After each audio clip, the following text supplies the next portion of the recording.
Ladies and gentlemen, Yukon Rot back. Haven't been doing much. Let's try this.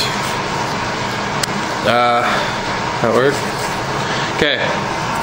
Haven't been doing a whole lot other than helping that guy on tractors lately. Last weekend, this is what, Thursday? You know, fucking light here, really? What was I saying? Last weekend he wrecked his pickup,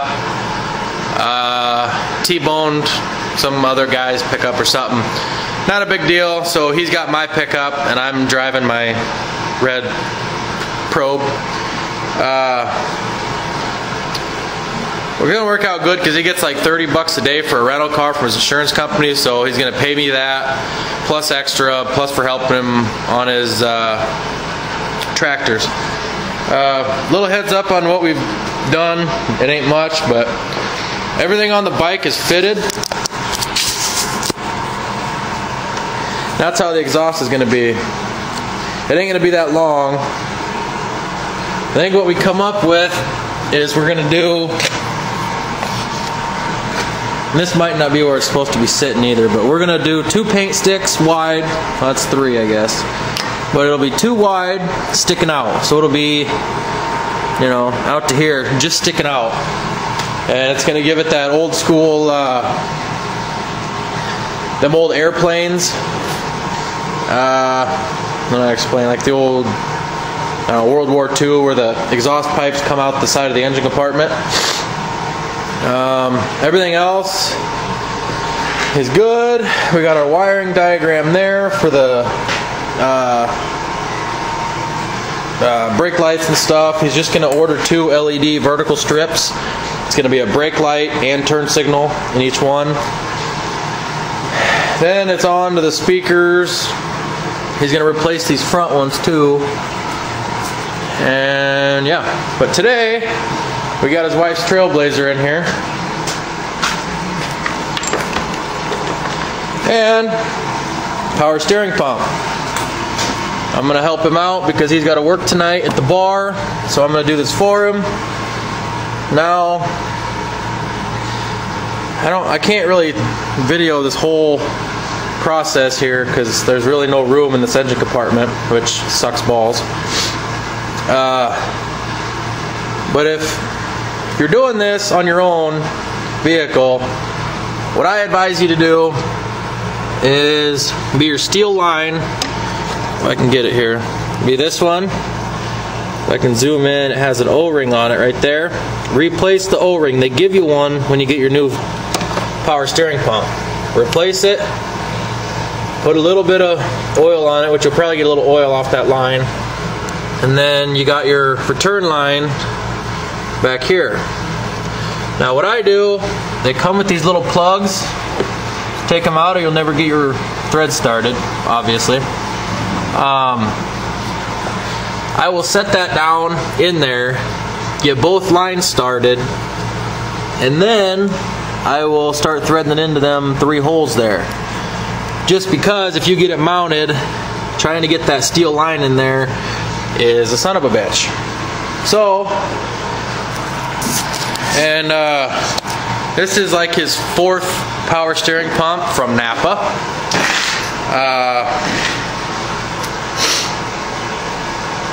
Not good quality really, but it's under warranty, so the only thing is they don't pay us for our time taking it out, putting it in, taking it out, putting it in, taking it out, putting it in. We put one in Thursday, Tuesday. We put one in Tuesday night, filled it up, started the engine, turned the wheel, so it started sucking the fluid in, put more in, started whining and screeching, and then it popped and it broke the shaft, which it's Napa. But another thing you need to do, I forgot to tell you when I was down here, get an air hose and your return line, bend that over and put it in like a quart, an oil quart bottle, and run air through your pressure line to get anything out that might be in there. Air pockets, anything in there. You need to force it through until you're getting just air out. You might get dribbles of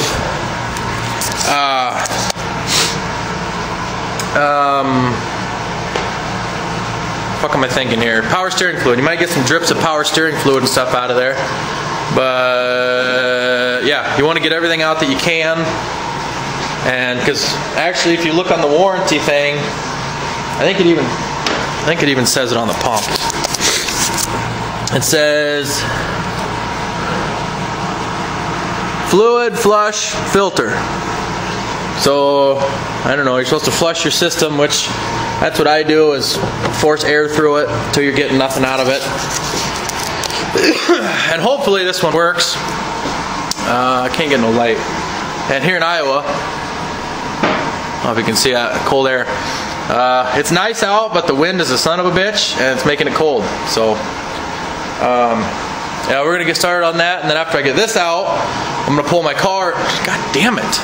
I'm gonna pull my car in here, and then when he gets off from his first job, before he goes to the bar, I'm gonna get him to hold the compression tester, or he can sit in the car and turn it over. I want to check compression. I talked to a guy about what it's doing, and he said before you start anything, he said check compression. So I'm gonna check compression, and he's gonna help me out from there. So I don't know, hopefully this pump will go on, and Jesus. And I'll show you the tool that we use to put it on when I get to that, to put the pulley on when I get to that point. Adios.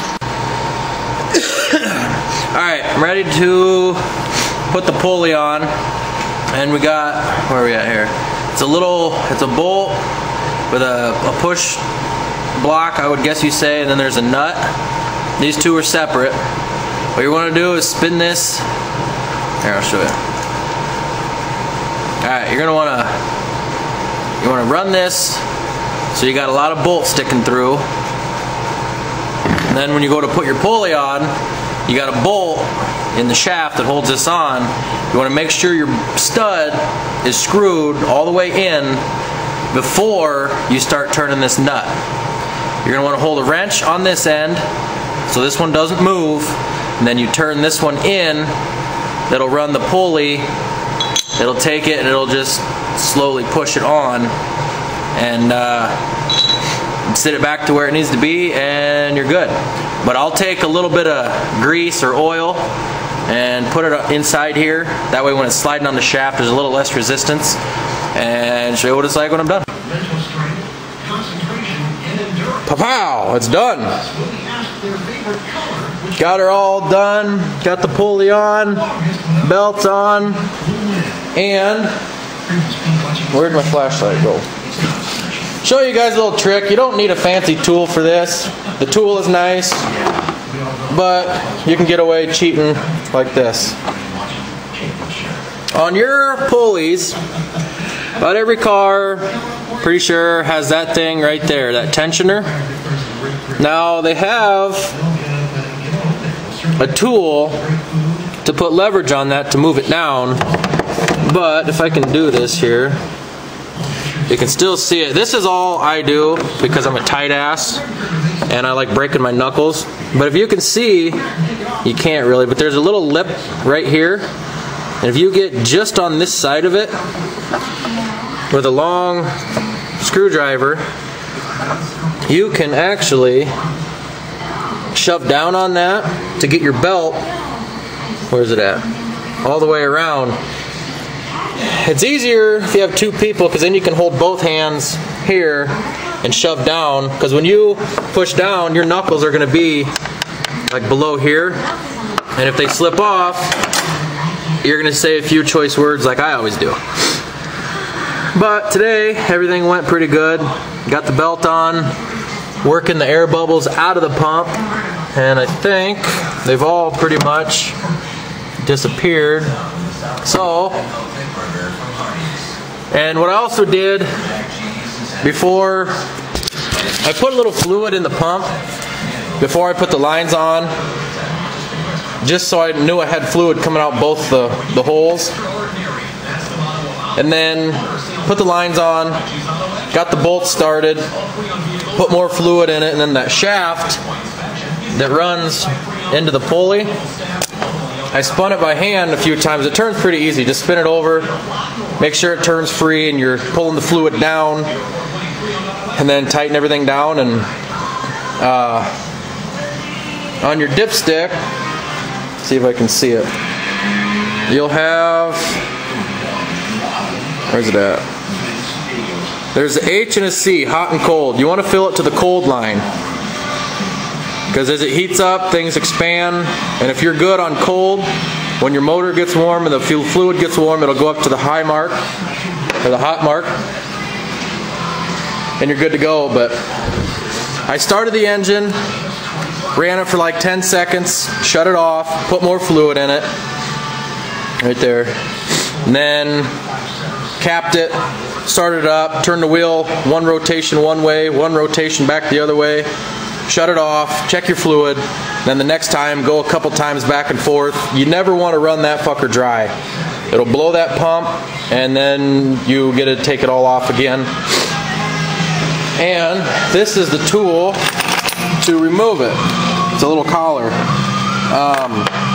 On your pump, you'll have, there's a little ring with a slit in it, and that's where that bottom piece sits. You put this all together, that'll slide over the shaft. It sits on that bottom lip of that ring. These go together, and then you just turn the damn thing off. And I think it's this bolt here. It's like this whole little kit that we got, but you'll run this in, and hard to explain it. All right, this will go in the end of your shaft, just like that. And then this is hard to do here. Hold on a second. Bear with me here.